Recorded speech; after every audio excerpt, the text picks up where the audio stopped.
அதிகாரத்துல ஆபிரகாம் எங்களுக்கு தகப்பன் என்று உங்களுக்குள்ளே சொல்லிக்கொள்ள நினையாதிருங்கள்னு சொல்றாரு. அப்படின்னா என்ன, இங்க ஆபிரகாம் ஏன் வராரு? கர்த்தருக்கு ஸ்தோத்திரம், நல்ல கேள்வி.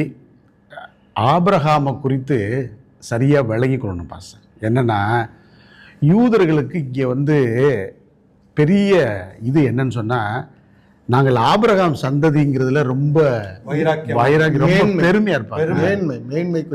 அவர்கள் மேன்மைக்குரியவர்கள் அப்படிங்கிறதுல ஆபிரகாம சொல்கிறாரு.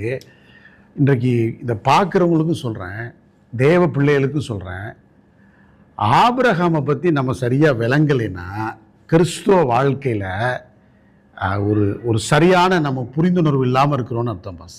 சரியா?